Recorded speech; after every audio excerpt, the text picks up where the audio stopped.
Orient bell tiles studio से आप देख रहे हैं एबीपी न्यूज। गुड मॉर्निंग, नमस्कार, बहुत स्वागत है आप सभी का। आप देख रहे हैं एबीपी न्यूज। मैं हूं अपर्णा मौजम। शुरुआत कर रहे हैं इस वक्त की बड़ी खबर के साथ। बड़ी खबर पंजाब से आपको बता दें, जहां ईडी के बाद अब सीबीआई की भी एंट्री हो गई है। पंजाब में करप्शन रोकने वाले विजिलेंस विभाग का मुख्यालय ही खुद जांच के घेरे में आ गया है। मोहाली में पंजाब विजिलेंस ब्यूरो के मुख्यालय पर सीबीआई की टीम ने छापा मारा। ये छापेमारी चीफ विजिलेंस ऑफिसर के रीडर के रिश्वत मांगने के आरोप में की गई। रीडर ओपी राणा पर रिश्वत लेने का आरोप है। बिचौलिए राघव गोयल पर 13 लाख रुपए की रिश्वत लेने का आरोप है। सीबीआई ने 13 लाख रुपए बरामद कर लिए हैं। हालांकि ओपी राणा अभी फरार चल रहा है। रिश्वतखोरी के इस मामले में सीबीआई टीम ने विजिलेंस ऑफिस के कर्मचारी को हिरासत में लिया है। राघव गोयल को भी सीबीआई पहले ही गिरफ्तार कर चुकी है। सीबीआई ने राघव गोयल के घर से कई दस्तावेज और ऑडियो रिकॉर्डिंग हासिल की है। इसके आधार पर विजिलेंस मुख्यालय में छापे मारे गए। Chief vigilance officer IPS officer Sharad Satya Chauhan की भूमिका की भी सीबीआई जांच कर रही है। छापा क्यों पड़ा है, ये आपको बता दें। आरोप क्या है? निलंबित पुलिस ऑफिसर से रिश्वत ली गई, ये आरोप है। जांच से बचाने के लिए 20 लाख में डील हुई, ये मामला है। चीफ विजिलेंस ऑफिसर के रीडर पर आरोप लगे हैं। बिचौलिए राघव गोयल के जरिए रिश्वत मांगी गई। 13 लाख रुपए बरामद कर लिए गए। राघव गोयल को गिरफ्तार किया गया। सीवीओ के रीडर की अभी गिरफ्तारी नहीं हो पाई है। जांच के घेरे में है chief vigilance officer Sharad Satya Chauhan. CBI ने कैसे ट्रैप किया, ये अब आपको बताते हैं। रिश्वतखोरी की जानकारी सीबीआई को मिली, ट्रैप लगाकर जांच शुरू की गई। पंजाब के मलोट में पहला छापा मारा गया। बिचौली राघव गोयल के घर पर फिर छापा मारा गया। गोयल के घर से कई दस्तावेज मिले। सीबीआई को ऑडियो रिकॉर्डिंग भी मिली है। ऑडियो रिकॉर्डिंग के आधार पर फिर छापे मारे गए। विजिलेंस ब्यूरो मुख्यालय पर छापे मारे गए। एक कर्मचारी को हिरासत में लिया गया। रिश्वत लेने वाला रीडर अभी भी फरार है। पंजाब में करप्शन खत्म करने के अहम वादे के साथ आम आदमी पार्टी सत्ता में आई थी, लेकिन एक के बाद एक फिर ये मामले सामने आने के बाद विपक्ष भगवंत मान सरकार पर सवाल खड़े कर रहा है। पंजाब में हर स्तर पर हो रही है घूसखोरी, ये कहना है अकाली दल के नेता विक्रम मजीठिया का। कह रहे हैं कि सीएम भगवंत मान को तुरंत इस्तीफा दे देना चाहिए। पंजाब पारदर्शी शासन का हकदार है। अभी इस पूरे मामले में आम आदमी पार्टी के बयान का इंतजार है।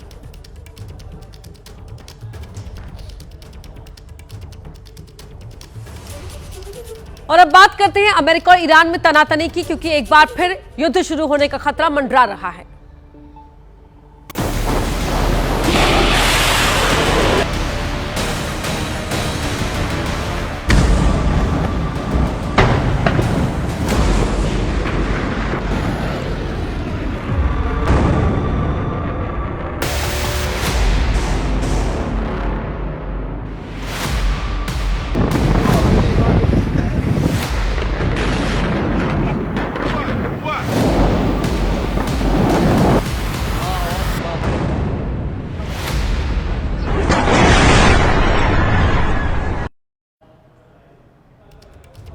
अमेरिका और ईरान के बीच 40 दिन भयंकर युद्ध चला। इसके बाद सीज फायर का ऐलान किया गया, लेकिन अब इस सीज फायर पर ही संकट के बादल मंडरा रहे हैं। तनाव के बीच अमेरिकी राष्ट्रपति डोनाल्ड ट्रंप ने बड़ा बयान दिया है। ट्रंप ने कहा है कि अमेरिका और ईरान के बीच जो सीज फायर हुआ वो अब लाइफ सपोर्ट पर है। हालात बेहद संवेदनशील बने हुए हैं। ईरान के साथ हालात बेहद संवेदनशील हैं, ये कहना है डोनाल्ड ट्रंप का। 8 अप्रैल से यूएस और ईरान के बीच में ये सीज फायर शुरू हुआ था। तेहरान की तरफ से भेजा गया प्रस्ताव ट्रंप को पसंद नहीं आया। ओवल ऑफिस में मीडिया से बात करते हुए ट्रंप ने कहा कि 1 महीने पहले शुरू हुआ युद्ध विराम अब सबसे कमजोर दौर में है। It's unbelievably weak, I would say. I would call it the weakest right now. After reading that piece of garbage they sent us, I didn't even finish reading it. They said, I'm not going to waste my time reading it. I would say it's one of the weakest right now. It's on life support. They understand. These are all medical people. Trump के बयान पर Iran का जवाब भी सामने आया है। Iran की संसद के स्पीकर गालिबाफ ने कहा कि हम किसी भी हमले का जवाब देने के लिए तैयार हैं। डोनाल्ड ट्रंप के बयान पर ईरान का जवाब क्या है? किसी भी हमले का जवाब देने को तैयार है, ये बात ईरान कह रहा है। ईरान के स्पीकर गालिबाफ का ये बड़ा बयान गलतफहमी में बनाई गई रणनीति और लिए गए फैसले का नतीजा। दुनिया ने देखा है, हम हर विकल्प और दुश्मन को चौंकाने के लिए तैयार हैं। सवाल यह है कि क्या ईरान के खिलाफ अमेरिका फिर से युद्ध शुरू करेगा? बड़ी खबर आपको बता रहे हैं। अमेरिका के राष्ट्रपति ट्रंप ने आगे की रणनीति के लिए क्या कहा है? आगे की रणनीति के लिए बड़ी बैठक डोनाल्ड ट्रंप ने बुलाई है। इस बैठक में सोमवार को व्हाइट हाउस के सिचुएशन रूम में यह बैठक हुई है और इस बैठक में उपराष्ट्रपति जेडी वांस, रक्षा मंत्री पीट हेगसेथ, विदेश मंत्री मार्को रूबियो समेत सभी सलाहकार और अधिकारी मौजूद रहे। अधिकारी के मुताबिक अमेरिका ईरान के खिलाफ सैन्य कार्रवाई पर विचार कर रहा है। ये बड़ी खबर आपको बता रहे हैं। व्हाइट हाउस के सिचुएशन रूम में ये बैठक बुलाई गई थी। सबसे पहले आपको ये बता दें, जो सिचुएशन रूम है वो व्हाइट हाउस पे मौजूद एक मीटिंग रूम है। इसे कहा जाता है सिचुएशन रूम। ये जो आप मेरे पीछे देख रहे हैं, ये इस तरह का सिचुएशन रूम होता है। ये एआई जनरेटेड इमेज हम आपको दिखा रहे हैं, जहां पर इस बैठक की अध्यक्षता करते हैं राष्ट्रपति डोनाल्ड ट्रंप। मार्को रूबियो यहां पर नजर आ रहे हैं, जॉन रैटक्लिफ है, डैन केन है और ये देखिए पीट हेगसेथ यहां पर है, उपराष्ट्रपति जेडी वांस है और स्टीव विटकॉफ भी यहां पर नजर आ रहे हैं। 24/7 चलने वाला ये इंटेलिजेंस कम्युनिकेशन सेंटर है, जहां पर राष्ट्रीय सुरक्षा के लिए गंभीर संकट या बड़ी अंतर्राष्ट्रीय घटनाओं के दौरान जो राष्ट्रपति होते हैं और वरिष्ठ अधिकारी होते हैं, वो तुरंत ही फैसला लेने के लिए बैठक करते हैं। और अब देखिए, कल हुई इस बैठक में अमेरिकी राष्ट्रपति के साथ कौन कौन मौजूद था, एक बार फिर हम आपको दिखा रहे हैं। हमने एआई के जरिए ये जो पूरी इमेज है सिचुएशन रूम की, वो हमने ये क्रिएट की है। बढ़ते हैं आगे। अगली बड़ी खबर पश्चिम एशिया से आ रही है, जहां इजराइल के चैनल 12 का दावा है कि अमेरिका के राष्ट्रपति डोनाल्ड ट्रंप ईरान के खिलाफ फिर से सैन्य कार्रवाई शुरू करने का मन बना रहे हैं। बड़ी खबर आपको बता रहे हैं, अमेरिका ईरान सीज फायर पर यह खतरा मंडरा रहा है, फिर से सैन्य कार्रवाई शुरू कर सकता है यूएस। ये इजरायली मीडिया दावा कर रहा है। रिपोर्ट में दावा किया गया है कि ट्रंप प्रशासन की वापसी की संभावनाओं के बीच ईरान पर मैक्सिमम प्रेशर की रणनीति को अब सैन्य स्तर पर ले जाने की तैयारी है। क्या ये मिडिल ईस्ट में एक नए संघर्ष की शुरुआत है? ये सवाल उठ रहा है। ये रिपोर्ट देखिए। तो रिपोर्ट आगे हम आपको दिखाएंगे। इस बीच एक और बड़ी खबर का रुख कर रहे हैं। अमेरिका से तनातनी के बीच ईरान के विदेश मंत्री का बयान आया है। एक इंटरव्यू में ईरान के विदेश मंत्री इस्माइल बघाई ने कहा है कि बातचीत के टेबल से अमेरिका लगातार भाग रहा है। बातचीत के टेबल से अमेरिका भाग रहा है, ये कहना है ईरान का। परमाणु ऊर्जा कार्यक्रम चलाना ईरान का अधिकार है। ईरान के पास परमाणु हथियार नहीं है, जिसको लेकर अमेरिका दुनिया में दुष्प्रचार कर रहा है। युद्ध खत्म होने के लिए जरूरी है कि अमेरिका होर्मुज से अपनी नाकेबंदी हटाए। मिडिल ईस्ट में फिलहाल तो अमेरिका और ईरान के बीच में सीज फायर चल रहा है, लेकिन जो सुगबुगाहट अमेरिका और ईरान से हो रही है, उसने पूरी दुनिया की धड़कनें बढ़ा दी हैं। सवाल बड़ा है, क्या दुनिया एक और महायुद्ध की दहलीज पर खड़ी है? अगर फिर युद्ध होगा, क्या ट्रंप ने ईरान का प्रस्ताव ठुकरा दिया है, जिसके बाद ये सवाल शुरू हो रहा है कि क्या फिर युद्ध होगा? ईरान झुकने के लिए तैयार नजर नहीं आ रहा है, इसीलिए महायुद्ध का सवाल एक बार फिर दुनिया में पूछा जा रहा है। फिलहाल बातचीत का कोई भी सिग्नल दोनों ही ओर से नहीं मिल रहा है। होर्मुज का हल भी अब तक नहीं निकल पाया है और इसीलिए ये बड़ा संकट दुनिया के ऊपर महायुद्ध का मंडराता हुआ नजर आ रहा है। अगली बड़ी खबर का रुख करें, लेबनान की बात कर लेते हैं, जहां पर इजराइल ने एक बार फिर से बम बरसाना शुरू कर दिया है। दक्षिणी लेबनान को इजराइल ने निशाना बनाया है। लेबनान में इजराइल ने फिर बमबारी शुरू कर दी है। ये बड़ी खबर आपको बता रहे हैं। लड़ाकू विमानों से इजराइल को निशाना बना रहा है। इजराइल लेबनान को निशाना बना रहा है। इजराइल की एयर स्ट्राइक से लेबनान में तबाही मची है, जो आप तस्वीरों में देख पा रहे हैं। हिजबुल्लाह को निशाना बनाकर इजराइल ने ये स्ट्राइक की है।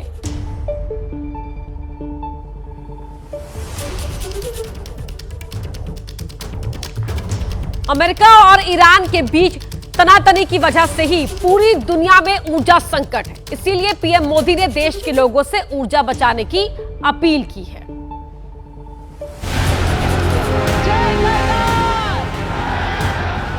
पेट्रोल डीजल का उपयोग कम करें।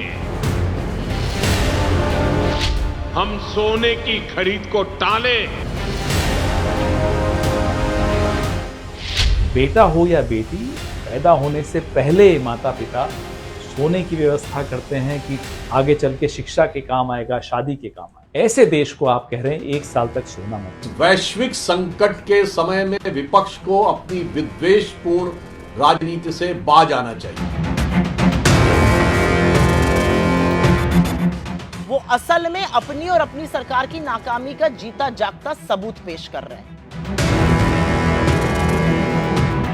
और ऐसे व्यक्तिगत कामों से भी बचना है जिसमें विदेशी मुद्रा खर्च होती है।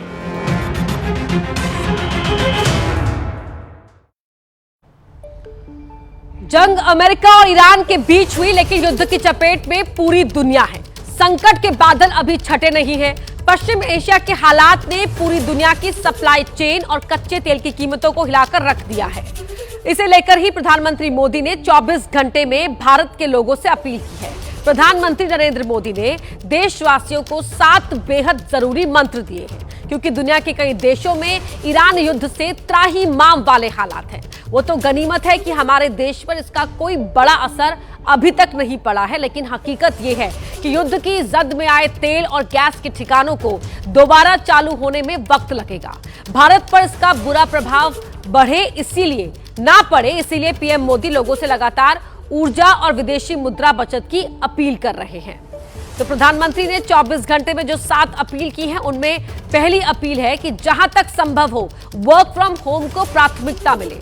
दूसरी अपील है कि अगले 1 साल तक जो भारत की जनता है, भारत के जो आम लोग हैं, वो सोना खरीदने से बचे। तीसरी अपील जो की गई है, क्योंकि सोना देखिए भारत के बड़ी ही तादाद में खरीदते हैं, मात्रा में खरीदते हैं। तीसरी अपील है पेट्रोल डीजल की खपत कम करें। चौथी अपील है खाद्य तेल का सीमित उपयोग करें, गैर जरूरी खपत कम करें। पांचवी अपील है रासायनिक उर्वरकों पर अपनी निर्भरता कम करें, प्राकृतिक खेती को बढ़ावा दें। छठी अपील है विदेशी ब्रांड्स के उत्पाद का कम इस्तेमाल करें और स्वदेशी अपनाएं। 7वीं अपील की गई है पीएम की ओर से अगले 1 साल तक विदेश यात्राओं से भारतीय जनता को बचने की अपील यहां पर की गई है। इन 7 मंत्रों को पीएम ने देशभक्ति का जरिया करार दिया है। अब देश को सर्वोपरि रखते हुए, मां भारती को सर्वोपरि रखते हुए हमें एकजुट होकर के लड़ना होगा। हमें याद रखना है, देश के लिए मरना ही सिर्फ देशभक्ति नहीं होती है। देश के लिए जीना और देश के प्रति अपने कर्तव्यों को निभाना, वो भी देशभक्ति होती है। अब सवाल यही है कि प्रधानमंत्री नरेंद्र मोदी की अपील का मतलब क्या है? क्या युद्ध के कारण हमारा देश, भारत का विदेशी मुद्रा भंडार दबाव में है? हमारे देश भारत में क्या ये दबाव है? क्या कच्चा तेल यानी कि क्रूड ऑयल की बड़ी कीमत ने सरकारी खजाने का हिसाब किताब बिगाड़ दिया है, या फिर ये संकट का संकेत है? सत्ता पक्ष और विपक्ष की अपनी अपनी दलीलें हैं। जिस तरीके से होर्मुज़ का संकट जलडमरू का चल रहा है, जिस तरह से वैश्विक संकट अभी भी आसन है, तो अगर ये आगाह करें कुछ वैश्विक संकट को देखते हुए और हम अपनी करेंसी का करें, हम अपने उत्पाद को लें, जिससे कि हमें चीज़ों को फॉरेन में करेंसी में न देना पड़े, तो निश्चित तौर से ये एक भारत की उस इकोनॉमी को और इस वैश्विक संकट में के समाधान का सिर्फ उपाय कोई हो नहीं सकता। सोना एक धातु नहीं है इस देश के लिए। सोने की एक सांस्कृतिक कीमत है, एक धार्मिक कीमत है, एक भावनात्मक कीमत है।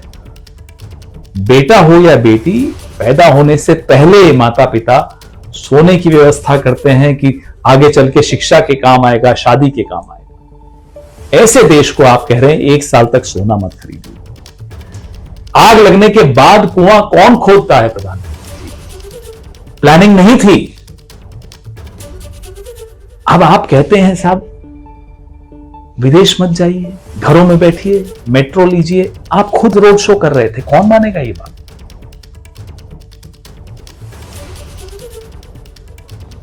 पीएम मोदी के 7 मंत्र या कहें कि सरकार की अपील पर विपक्ष की अपनी ही दलील है। पीएम मोदी की अपील है कि लोग कारपूलिंग करें ताकि तेल की बचत हो, प्रदूषण भी कम हो। लेकिन विपक्ष की दलील है कि सरकार ईरान युद्ध के बाद बदलते हालात को मैनेज नहीं कर पाई और अब तेल के दाम बढ़ाने के लिए यह भूमिका बना रही है। पीएम मोदी ने वर्क फ्रॉम होम की अपील की। इस पर विपक्ष का तर्क है कि सरकार कोविड काल जैसा माहौल बनाकर लोगों को डराना चाहती है। प्रधानमंत्री ने निजी गाड़ियों की जगह मेट्रो का इस्तेमाल करने को कहा। विपक्ष का तर्क है कि इससे ऑटो इंडस्ट्री पर बुरा असर पड़ेगा। पीएम मोदी ने कहा 1 साल तक सोना ना खरीदे। विपक्ष का कहना है कि इससे सोने के कारोबार से जुड़े लाखों लोगों की रोजी रोटी पर बुरा असर पड़ेगा। 1 साल विदेश यात्रा नहीं करने की अपील पर विपक्ष का कहना है कि इससे ट्रैवल और टूरिज्म सेक्टर को तगड़ा नुकसान होगा। और जहां तक खाने में तेल का इस्तेमाल कम करने की बात है तो विपक्ष का सवाल है कि ऑयल इंडस्ट्री ये झटका कैसे झेल पाएगी। प्रधानमंत्री मोदी ने जब यह आह्वान किया, क्योंकि आपको पता है कि पिछले 74-75 दिन से नॉर्थ ईस्ट मिडिल ईस्ट के अंदर युद्ध चल रहा है और युद्ध की स्थिति आज के जमाने में कोई प्रेडिक्ट नहीं कर सकता। देश हित में अगर प्रधानमंत्री जी ने कहा है कम उपयोग करो, जितना हम डीजल पेट्रोल सेव करेंगे हमारा फॉरेन रिजर्व बढ़ेगा। अब देश हित के लिए प्रधानमंत्री का इतना बड़ा आह्वान हुआ है, क्यों नहीं कर सकते भाई। प्रधानमंत्री जी ने अपील किया, उस अपील को अपने ऊपर उनको लागू करना चाहिए। आप देख सकते हो जामनगर में रोड शो किया, कई दर्जन गाड़ियों के काफिले के साथ वहाँ पे रोड शो किया। उसमें डीजल पेट्रोल लगा कि नहीं लगा? क्या वो बैटरी से गाड़ियाँ चल रही हैं? विदेश अभी अब जा रहे हैं 4 दिन बाद, यूरोप के देश में जा रहे हैं। आप भी उस पर लागू करिए, दर्जनों गाड़ियाँ, उसको कम करिए अपनी फ्लीट को और उदाहरण बनिए देश के लिए। कहिए कि जो आपके पास भाजपा के लोगों के पास जो सोना है, जो पैसे हैं, वो देश के लिए दान करिए, देश को डोनेट करिए, ताकि लोगों को लगे कि भाई जो आप कह रहे हैं उसको पूरी तरीके से लागू करें। केंद्र सरकार ने पूरी कोशिश की कि ईरान युद्ध का देश की जनता पर कोई बोझ ना पड़े और आगे भी बोझ ना डालना पड़े। इसीलिए पीएम मोदी ने लोगों से अपील की है। उनकी अपील के पीछे की असल वजह अब आपको हम बताते हैं। पहली वजह है डॉलर के मुकाबले गिरता रुपया। आज $1 के मुकाबले रुपया 95 के स्तर पर पहुंच गया है। दूसरी वजह है कच्चे तेल के बढ़ते दाम। ईरान युद्ध से पहले जो कच्चा तेल $71 प्रति बैरल के हिसाब से मिल रहा था, वो आज $105 प्रति बैरल पहुंच गया है। तीसरी वजह है घटता फॉरेक्स रिजर्व। 1 मई को देश का विदेशी मुद्रा भंडार $700 बिलियन के नीचे आ गया, क्योंकि तेल और सोना खरीदने में ज्यादा डॉलर खर्च हो रहे हैं। चौथी वजह है देश की अर्थव्यवस्था। ईरान युद्ध से पहले भारत दुनिया की चौथी बड़ी अर्थव्यवस्था था, लेकिन युद्ध की वजह से भारत अब दुनिया की 6ठी बड़ी अर्थव्यवस्था हो गया है। पांचवी वजह है विदेशी निवेशकों का मोहभंग। बीते 5 महीने में विदेशी निवेशक भारत से 2 लाख करोड़ रुपए निकाल चुके हैं, जो कि 1993 के बाद का सबसे खराब आंकड़ा है। और छठी वजह है एलपीजी का गिरता आयात। ईरान युद्ध शुरू होने के बाद से भारत का एलपीजी आयात घटकर 50% रह गया है, यानी हालात वाकई में ठीक नहीं है। ये तो केंद्र सरकार की नीतियों और कड़े आर्थिक फैसलों की देन है कि हम आज भी अपने तमाम पड़ोसियों से कई गुना बेहतर स्थिति में हैं। आज की तारीख में देश में ना तो कोई तेल संकट है और ना ही गैस का संकट है। और अब बढ़ते हैं आगे। पीएम मोदी की अपील के बाद अब महाराष्ट्र सरकार भी एक्शन मोड में आ गई है। महाराष्ट्र सरकार के कई विभागों ने विदेश दौरे रद्द करने, ईंधन बचाने और सरकारी खर्च कम करने के फैसले लिए हैं। इसी बीच एक और बड़ी खबर मिल रही है। महाराष्ट्र सरकार के सांस्कृतिक विभाग ने कांस फिल्म फेस्टिवल का दौरा रद्द कर दिया है। महाराष्ट्र के सांस्कृतिक कार्य विभाग के मुताबिक पीएम मोदी की अपील के बाद उनके विभाग का एक डेलीगेशन पहले कांस फिल्म फेस्टिवल में जाने वाला था, जो अब नहीं जाएगा। इसके अलावा विभाग में कम से कम गाड़ियों का इस्तेमाल किया जाएगा। मैंने मेरे विभाग में सहकारियों से बात करके तय किया है कि यहाँ पर अभी कुछ ही दिनों में कान फिल्म फेस्टिवल में मेरा और हमारा डेलीगेशन जाने वाला था, हम नहीं जाएंगे, हमने उसको कैंसिल कर दिया है। उसी तरीके से हमारे डिपार्टमेंट में जितनी कम गाड़ियाँ यूज़ हो, आवश्यकता जितनी गाड़ियों की हो और वो भी इलेक्ट्रिक व्हीकल हो, इसका आग्रह रखा है।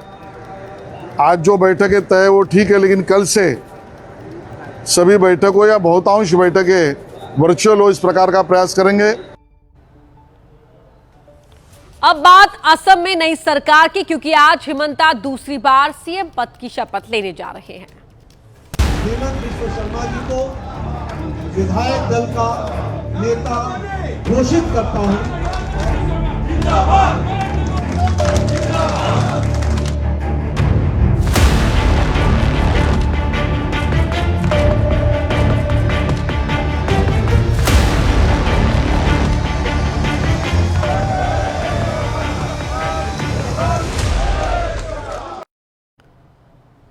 असम में भारतीय जनता पार्टी के नेतृत्व वाली एनडीए की सरकार एक बार फिर बनने जा रही है। हिमंता बिस्वा शर्मा दूसरी बार सुबह 11:40 पर मुख्यमंत्री पद की शपथ लेंगे। राज्य में हाल ही में हुए विधानसभा चुनाव में एनडीए को भारी बहुमत मिला, जिसके बाद बीजेपी विधायक दल और एनडीए विधायकों की बैठक में हिमंता बिस्वा शर्मा को सर्वसम्मति से नेता चुना गया।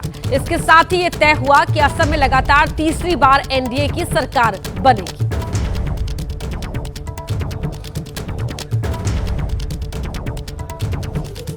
हिमंता बिस्वा शर्मा के अलावा 4 विधायक भी मंत्री पद की शपथ लेने वाले हैं। इनमें बीजेपी विधायक और पूर्व केंद्रीय मंत्री रामेश्वर तेली, असम गण परिषद के अध्यक्ष अतुल बोरा, बोडोलैंड पीपल्स फ्रंट के चरण बोरो और बीजेपी के विधायक अजंता नेओग शामिल हैं। तो वहीं बीजेपी के वरिष्ठ नेता रणजीत दास असम विधानसभा अध्यक्ष के लिए एनडीए के उम्मीदवार होंगे। असम के राज्यपाल लक्ष्मण प्रसाद आचार्य सुबह 11:40 पर हिमंता बिस्वा शर्मा और उनके नए कैबिनेट को पद और गोपनीयता की शपथ दिलाएंगे। 11:40 पर यह कार्यक्रम होना है। तो हिमंता बिस्वा शर्मा ने पहली बार 2021 में मुख्यमंत्री के रूप में पदभार संभाला था। इस बार के विधानसभा चुनाव में एनडीए ने 2/3 बहुमत हासिल करते हुए 126 सदस्य विधानसभा में रिकॉर्ड 102 सीटें जीती। बीजेपी को 82 सीटें मिली, जबकि सहयोगी एजीपी और बीपीएफ को 10-10 सीटें मिली। कांग्रेस के पूर्व नेता हिमंता बिस्वा शर्मा ने 23 अगस्त 2015 को बीजेपी का दामन थामा था। मध्य प्रदेश के राजगढ़ जिले में भयानक हादसा होने की जानकारी है। पचोर शहर में पेट्रोल पंप पर भीषण आग लगने से 12 लोग झुलस गए हैं। रात 8 बजे के करीब पेट्रोल पंप पर गाड़ियों की लाइन लगी हुई थी। तस्वीरें आप देख सकते हैं किस तरह से यहां पर आग धधकती हुई नजर आ रही है और पेट्रोल पंप पर गाड़ियों की लाइन लगी हुई थी। रात 8 बजे का समय था, तभी अचानक आग भड़क गई। देखते ही देखते आग ने विकराल रूप धारण कर लिया। लोग गाड़ियां छोड़कर भागे, लेकिन आग इतनी तेजी से फैली कि कई लोगों को भागने का मौका तक नहीं मिल पाया। 12 लोग आग में झुलस गए, जिन्हें अस्पताल में भर्ती कराया गया। आग किस वजह से लगी, इसका खुलासा नहीं हो पाया है। आग में 12 बाइक जल गई, एक पेट्रोल टैंकर भी जलकर खाक हो गया। पेट्रोल पंप पर बहुत खतरनाक तरीके से आग लग चुकी है, ट्रक भी जल गया। तो मध्य प्रदेश के राजगढ़ के पचोर शहर की तस्वीरें। रात 8 बजे का समय था, पेट्रोल पंप पर गाड़ियों की कतार लगी हुई थी और तभी अचानक से यहां पर आग भड़कती है और आग फैलना शुरू हो जाती है। इसमें 12 मोटरसाइकिल आ गई, एक पेट्रोल टैंकर भी जलकर खाक हो गया। कई लोगों के झुलसने की भी जानकारी है। आग लग चुकी है, ट्रक भी जल गया यहाँ पर एक पूरा, तो पब्लिक को समझ नहीं आ रही है। यूपी के संभल में पीएम श्री स्कूल के प्रिंसिपल पर गंभीर आरोप लगे हैं। आरोपों के मुताबिक प्रिंसिपल स्कूल में धार्मिक गतिविधियां बढ़ा रहे थे और हिंदू छात्र छात्राओं को टोपी और हिजाब पहनाया करते थे। प्रिंसिपल मोहम्मद अंजार अहमद की करतूत का खुलासा इन बच्चों ने ही कर दिया। क्या नाम है? अंजलि। छात्रा का नाम अंजलि है, लेकिन वो क्लास में ऐसे बैठी मानो कोई मुस्लिम लड़की हो। इसी तरह का गेटअप और कुछ छात्राओं का भी है। एक बार जोर से बोलो अपना नाम। राजनंदिनी। अंजलि और राजनंदिनी जैसी कई छात्राएं हैं जो धर्म से तो हिंदू हैं, लेकिन उनका गेटअप मुस्लिम लड़कियों जैसा है। इसी तरह कुछ और हिंदू छात्र भी हैं जो स्कूल में टोपी पहने हुए दिखाई दिए। ये मामला संभल के जालब सराय गांव का है, जहां के पीएम श्री स्कूल से ये वीडियो सामने आने के बाद प्रिंसिपल मोहम्मद अंसार अहमद, प्रभारी प्रिंसिपल वालेश कुमार और असिस्टेंट टीचर मोहम्मद गुल एजाज को निलंबित कर दिया। साथ ही इनके खिलाफ मुकदमा भी दर्ज हुआ है। छत्तीसगढ़ के जगदलपुर में इन दिनों नगर निगम ने आवारा कुत्तों पर नियंत्रण के लिए बर्थ कंट्रोल का अभियान चलाया हुआ है, लेकिन विपक्ष नगर निगम की इस मुहिम पर सवाल खड़े कर रहा है, क्योंकि नसबंदी से पहले शहर के मेयर कुत्तों की पूजा कर रहे हैं। दरअसल डॉग बर्थ कंट्रोल सेंटर का विधिवत उद्घाटन करने के बाद जगदलपुर के मेयर संजय पांडे ने वहां सड़कों से पकड़कर लाए गए आवारा कुत्तों की पूजा शुरू कर दी। मेयर ने बकायदा पुरोहितों को बुलाकर कुत्ते के माथे पर तिलक लगाया और गले में माला पहनाकर नसबंदी से पहले मंत्रोच्चार से बीच कुत्तों के लिए पूरा भोज आयोजित कर दिया। और हमारे तो शास्त्रों में है कि हम श्वान को जो है एक प्रकार से राहु केतु का वो मानते हैं, काल भैरव जो है उसमें सवारी करते हैं। लेकिन आवारा कुत्तों की पूजा की ये तस्वीरें सुर्खियों में आने के बाद कांग्रेस के पार्षद मेयर पर नगर निगम के पैसों की बर्बादी और कुत्तों की नसबंदी अभियान पर ही सवाल खड़े कर रहे हैं। उनको दूध पिलाना था तो भैया डॉग हाउस बनाओ, वहाँ एक कुत्ते का जो है मूर्ति बनाओ और सारे कुत्तों को जो है वहाँ पे इकट्ठा करो, उनकी रोज पूजा करो। आवारा कुत्तों की पूजा का ये मामला तूल पकड़ने के बाद अब कांग्रेस आरोप लगा रही है कि बीजेपी के मेयर आवारा पशुओं के आतंक से निजात दिलाने के नाम पर हिंदुत्व का दिखावा कर रहे हैं। यूपी के कुशीनगर में मौजूद एक मदरसे में लगा पंखा सुर्खियों में आ गया। दरअसल ये पंखा पाकिस्तान में बना हुआ था, हालांकि जब जांच हुई तो मामला रफा दफा हो गया। पंखे पर बड़े बड़े अक्षरों में लिखा है अल अहमद और ठीक उसके नीचे लिखा है मेड इन पाकिस्तान। ये पंखा कुशीनगर के कादरिया हकीकतुल उलूम मदरसे में लगा था और इनकी पाकिस्तानी सच्चाई तब सामने आई जब इसके खराब होने पर मदरसे के मौलवी इसे बनाने के लिए कारीगर के पास ले गए। सवाल ये था कि पाकिस्तान में बना पंखा मदरसे तक कैसे पहुंचा। इसका जवाब उस शख्स ने दिया जिसने मदरसे में पंखा दान किया था। शमसुद्दीन का कहना है कि उनके बेटे ने कुछ साल पहले सऊदी अरब से कुरियर के जरिए ये पंखा भेजा था और उन्होंने पंखा मदरसे को दान कर दिया। हमारे घर कोरियर से आया, जैसे आया वैसे ही रखा हुआ था, उसको किसी ने खोला नहीं था कि ये कहाँ का है कैसा है। हम तो ये विश्वास था कि भाई सऊदी से आया है। उसके बाद वो मदरसा में जरूरत पड़ी तो पंखा उठा के मदरसा में दे दी।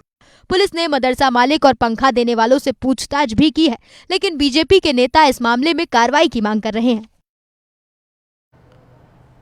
पुरानी कहावत है कि अगर जिंदगी सुकून से गुजारनी है तो कर्ज नहीं लेना चाहिए, लेकिन यूपी के उन्नाव का एक शख्स इतना खुददार निकला कि उसने जीते जी अपनी 13वीं और पिंडदान कर दिया ताकि मरने के बाद किसी का कर्ज ना रहे। घर के सामने खेत में पंडाल लगा, मेज पर कुर्सियां लगी, तरह तरह के पकवान बने और पूरे गांव ने पेट भर के खाना खाया। दरअसल ये 13वीं का भोज था जिसके लिए कार्ड भी छपवाया गया। कार्ड पर लिखा था, बड़े दुख के साथ सूचित करना पड़ रहा है कि रविंद्र प्रसाद का 13वीं संस्कार 9 मई शाम को 4 बजे निश्चित हुआ है, जिसमें दिवंगत आत्मा की शांति हेतु भोज प्रसाद ग्रहण करें। अब जरा उस शख्स को भी देख लीजिए जिसकी 13वीं का कार्यक्रम चला है। ये है 96 साल के रविंद्र प्रसाद, जिन्होंने जिंदा होने के बावजूद अपनी 13वीं का भोज करवा दिया। दरअसल रविंद्र प्रसाद लंबे समय से परिवार से अलग रह रहे हैं। इन्होंने शादी भी नहीं की, इसीलिए चाहते थे कि मरने के बाद इन पर किसी का कर्ज ना हो। जीवन में मैं चाहता हूँ किसी के ऊपर जब जिंदा में एहसान किसी का एक पैसा कर्जा लगा तो मरने के बाद भी किसी का ना लगे। हमारे मन में है शिव भक्तों पर अचानक आया, अचानक हमने थाम दिया, हमने सबको पिला दिया। रविंद्र प्रसाद को ये ख्याल रात को सोते वक्त आया और सुबह उठते ही इन्होंने सारा कार्यक्रम शुरू करवा दिया। दिल्ली से एक ऐसी सीसीटीवी फुटेज सामने आई जो आपको डराएगी भी और सावधान भी करेगी। यहाँ लुटेरे मैकेनिक के रूप में गली गली घूम रहे हैं और जो भी इनके निशाने पर आता है वो अपनी छोटी सी गलती पर बहुत पछताता है। दोपहर के करीब 1 बज रहे थे। एक शख्स दरवाजा खोलकर अंदर आया,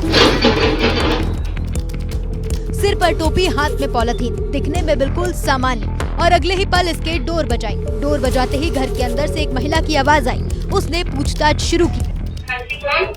भैया है घर पे? और के लिए बुलाया था, और के लिए? किसके लिए? और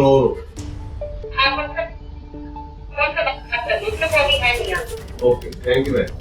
अच्छा हुआ मालकिन ने घर का दरवाजा नहीं खोला, क्योंकि ये कोई मैकेनिक नहीं बल्कि लुटेरा था। अगर महिला दरवाजा खोल देती तो उसके साथ वही होता जो दिल्ली में अब तक कई लोगों के साथ हो चुका है, क्योंकि इसके हाथ में जो पॉलिथीन थी उसमें कुछ और नहीं बल्कि धारदार हथियार है, जिसके बल पर ये लूट की वारदात को अंजाम देता है। ये बदमाश कहीं पर खुद को एसी मैकेनिक और कहीं पर खुद को फ्रिज मैकेनिक बताता है और दोपहर का वक्त इस वजह से चुनता है क्योंकि उसी वक्त घर में महिलाएं अकेली होती हैं। ये बदमाश अभी तक दिल्ली पुलिस की पकड़ से बाहर है, जिसने लोगों में दहशत बढ़ा दी है। राजधानी दिल्ली में पुलिस एक शातिर अपराधी को गिरफ्तार करती है जिसने बरसों की नौकरी के बाद पहले तो अपने मालिक का भरोसा जीता और फिर धीरे धीरे मालिक के बैंक खातों से लाखों रुपयों पर हाथ साफ कर दिया। अपना चेहरा छिपाई पुलिस की गिरफ्त में जा रहे शख्स का नाम देवेंद्र है, जिसने भूलने की बीमारी अल्जाइमर से पीड़ित अपने बुजुर्ग मालिक को लाखों का चूना लगा दिया। देवेंद्र एक बुजुर्ग के घर में 15 साल से ड्राइवर का काम करता था। इसी दौरान मालिक की कमजोर याददाश्त का फायदा उठाकर देवेंद्र ने यूपीआई के जरिए उनके खाते से पैसे चुराने शुरू किए। पुलिस की जांच में सामने आया कि देवेंद्र ने यही तरकीब अपनाकर अपने बुजुर्ग मालिक के खाते से करीब 2,57,000 रुपए गायब कर दिए। आम आदमी पार्टी के कई नेताओं के बीजेपी में शामिल होने के बाद और कुछ नेताओं के खिलाफ जांच एजेंसियों के एक्शन को लेकर दोनों ही सियासी दलों में जबरदस्त राजनीतिक भिड़ंत चल रही है। इस बीच तरन तारन से विवाद का एक नया वीडियो भी सामने आया है।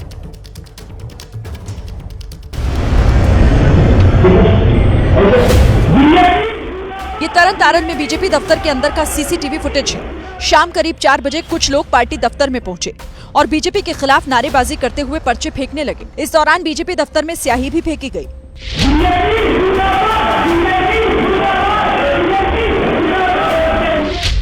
प्रदर्शन कर रहे इन लोगों को वहां मौजूद बीजेपी कार्यकर्ताओं ने घेर लिया और कुर्सी से उन पर हमला शुरू कर दिया। इसके बाद दोनों पक्षों में हाथापाई शुरू हो गई।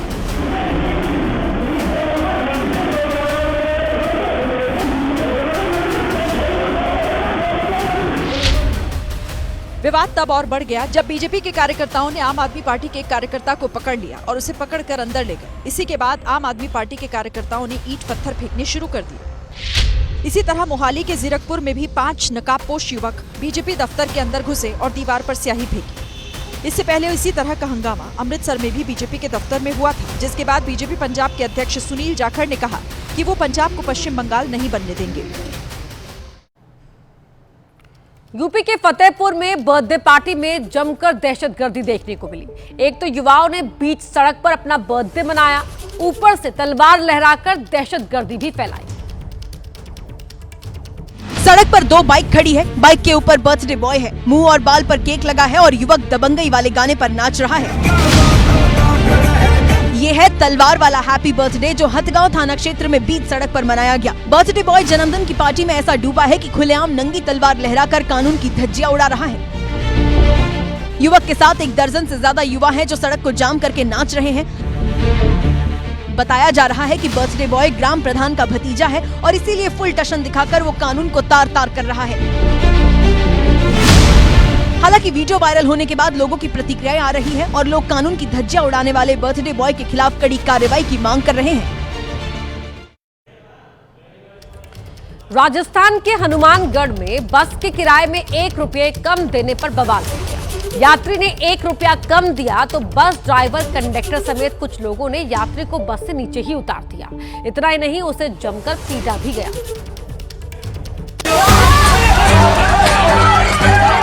पहले युवक को डंडे मारे, एक शख्स ने युवक को बुरी तरह जमीन पर दबाए रखा, फिर दूसरे लोग उस पर लात घुसे बरसाने लगे।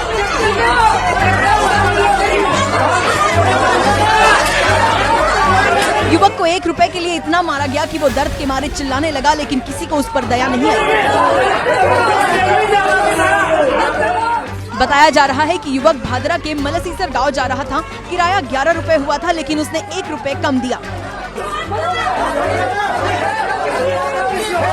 किराए को लेकर के कोई बात हो गई थी कि उसने 10 रुपए पे कर दिए थे और 1 रुपया उसके पास नहीं था, जिससे उसकी कंडक्टर से जो है तो मैं हो गई थी, जिससे कि झगड़ा आपस में बढ़ गया, जिससे भगवान आराम ने जो है अपने गांव से 2-3 लड़कों को बुलाया और उसके साथ मारपीट कर दी।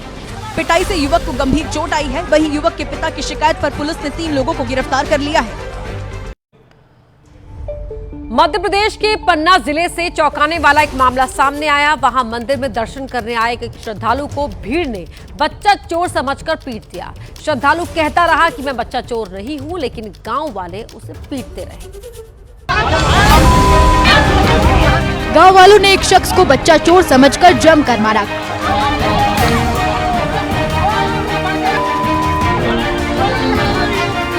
गांव वालों ने उसकी कार भी तोड़ दी। कार के शीशे, खिड़की, दरवाजे सब तोड़ डाले।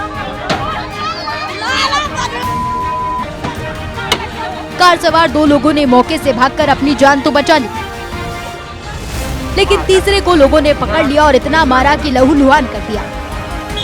पुलिस जब मौके पर आई तब जाकर उसकी जान बची। पुलिस ने मारपीट करने वाले लोगों के खिलाफ मुकदमा दर्ज कर लिया है और गांव वालों से अपील की है कि वो किसी भी अफवाह से बचे और कानून अपने हाथ में न ले।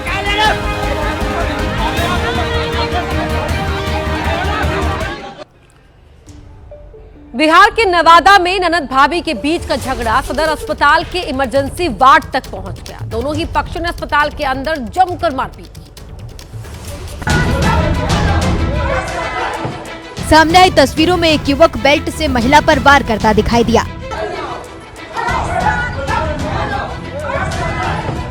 अस्पताल के अंदर दोनों पक्ष काफी देर तक इसी तरह से झगड़ते रहे। बताया जा रहा है कि ननंद भाभी के बीच रुपयों के लेन देन को लेकर झगड़ा हुआ था, जो कि मारपीट तक पहुंच गया, जिसमें कई लोग घायल हो गए और दोनों पक्ष घायलों का इलाज कराने ही अस्पताल पहुंचे थे, लेकिन अस्पताल पहुंचते ही दोबारा भिड़ गए। वहीं पुलिस के मौके पर पहुंचने के बाद मामला शांत हुआ। फिलहाल पुलिस मामले की पड़ताल कर रही है।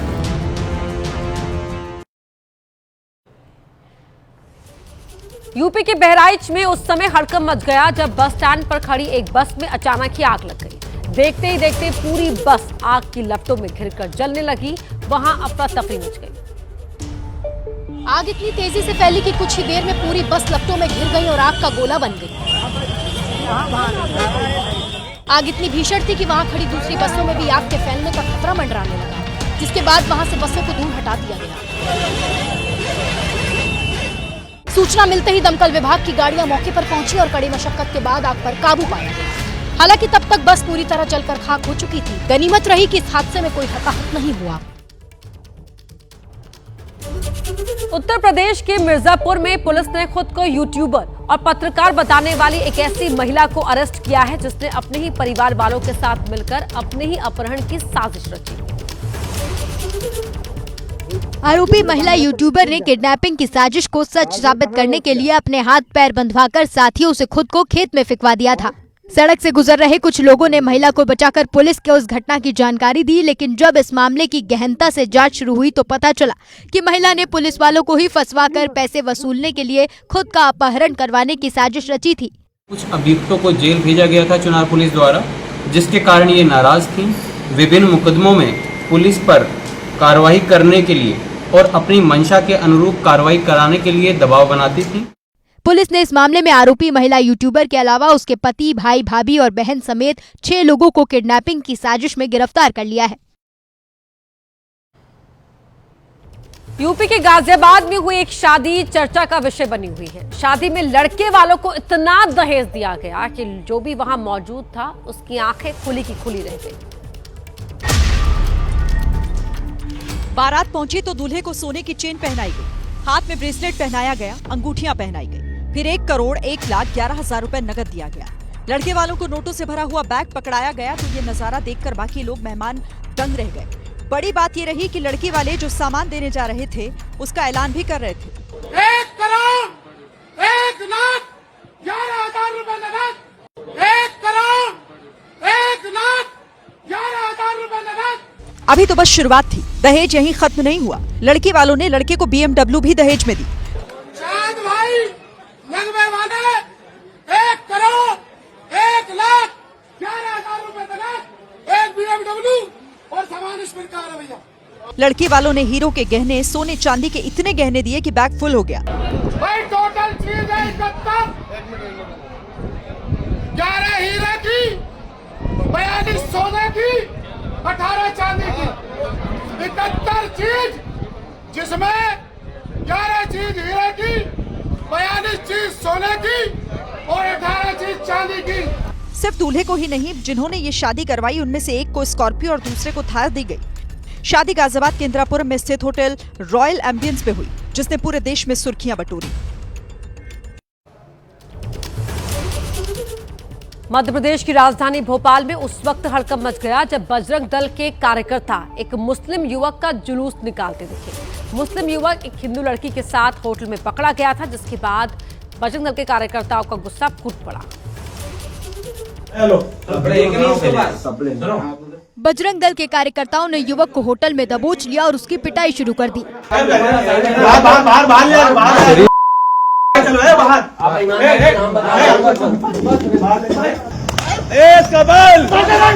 जय श्री राम के नारे लगाते हुए बजरंग दल के कार्यकर्ता मुस्लिम युवक को होटल से बाहर ले आए और जमकर मारा। गुस्साए बजरंग दल के कार्यकर्ताओं ने युवक को अर्धनग्न कर दिया और फिर उसके मुंह पर स्याही लगाकर उसका जुलूस निकाला। ये हिंदू लड़की के साथ मुस्लिम लड़का होटल में पाया गया, लफ्जियात जैसी घटना कर रहा था। बड़ी बात यह है कि जांच पड़ताल करने पर युवक का आपराधिक रिकॉर्ड निकला। युवक का नाम आरिफ खान है, जो जहांगीरबाद का रहने वाला है।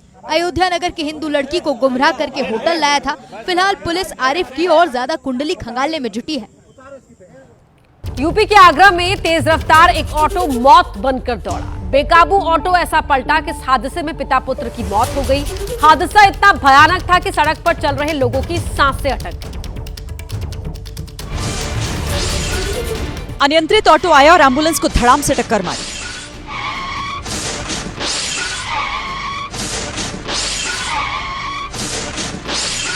भीड़ भाड़ वाली सड़क पर ऐसी खौफनाक टक्कर हुई कि ऑटो 360 डिग्री घूम गया। इस टक्कर से एम्बुलेंस भी पलटते पलटते बची। बिजपुरी मार्ग पर हुए इस भीषण हादसे में ऑटो सवार पिता पुत्र की मौके पर ही मौत हो गई, जबकि परिवार के 3 अन्य सदस्य गंभीर घायल हो गए।